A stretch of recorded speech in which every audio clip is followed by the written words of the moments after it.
भाई लोगों नमस्कार।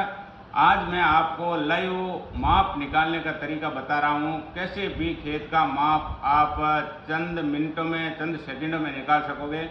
एक बार वीडियो को पूरा देखें। जैसे कोई खेत है, इस प्रकार की आकृति का ऐसा कोई खेत है, इसका नाप करना है।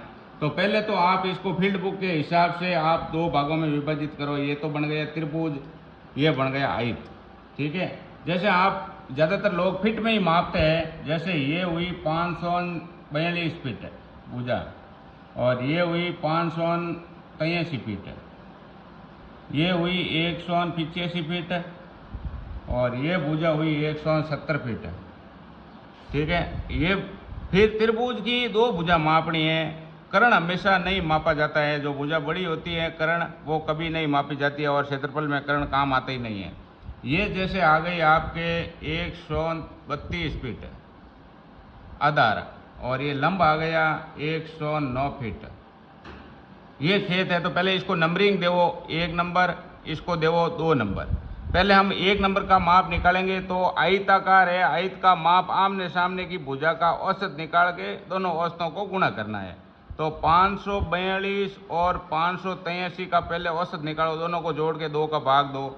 तो 542 प्लस 583 भाग 2, तो ये हो गया 562.5, ठीक है। इन लंबी वाली भुजा का औसत। अब चौड़ाई का औसत निकालेंगे हम। 170 प्लस 185 बट्टा 2, तो 170 प्लस 185 बट्टा 2, तो ये हुआ 177.5, ठीक है। अब क्या करना है, इन दोनों को गुणा करना है। 562.5 गुणा 177.5, 562.5 गुणा 177.5, तो ये हमारे पास आया 99,843.75, ठीक है।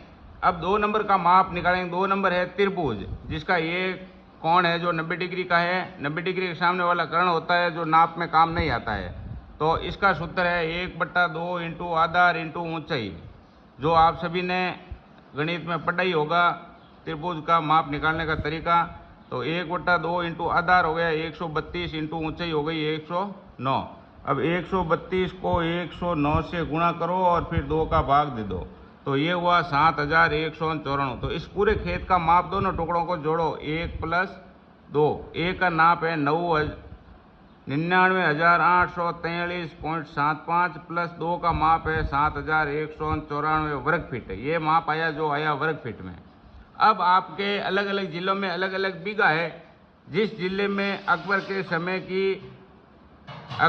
समय की घंटी चैन चलती है, जिसकी लंबाई होती है 132 फीट, यानी बीघा जिस जिले में 132 गुणा 132 का बीघा होता है, उसमें तो टोटल जो वर्ग फीट आए उसमें भाग देना है 17,424 का।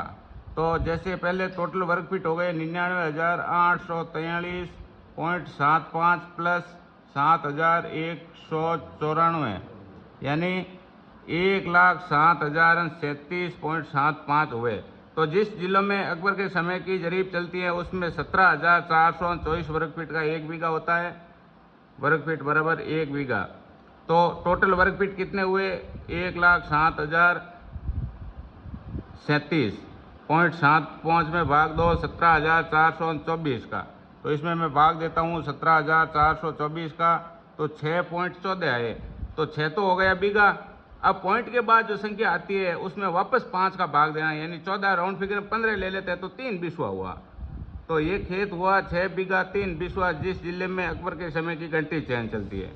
सेकेंड चीज हम लेंगे कि जिस जिले में शाहजहाँ के समय की शाहजही चैन चलती है, शाहजही जिसकी लंबाई होती है 165 फीट की, यानी जिस जिले में 165 गुणा 165 का बीघा होता है, उसमें आपको 165 गुणा 165 27,225 वर्ग फीट का 1 बीघा होता है। तो वहाँ आपको भाग देना है 27,225 वर्ग फीट का। तो टोटल आए 7037.75 में भाग देना 27,225 का, तो 2 इसमें भाग, टोटल है 1,07,037.75 भाग 27,225। तो उन जिलों में ये आया 3.93, यानी 3 तो बीघा जो पॉइंट के बाद है उसमें 5 का भाग देना, तो 90 में 5 का भाग 18 और ऊपर 3 है तो 18.5 हुआ। 3 बीघा 18.5 हुआ उसमें हुई, जिसमें जिन जिलों में बीघा बड़ा होता है और साझा के समय की चेन चलती है, जैसे जैसलमेर, बीकानेर, उन जिलों में, और जोधपुर, नागौर वगैरह, ये बाड़मेर है, उनमें ये अकबर के समय की चेन चलती है, वहाँ 6 बीघा 3 बीसवा जमीन ये होगी। तो ये है माप निकालने का तरीका। और 1 हेक्टर में 6.25 बीघा जमीन होती है, 6 बीघा 3 बीसवा। राम राम।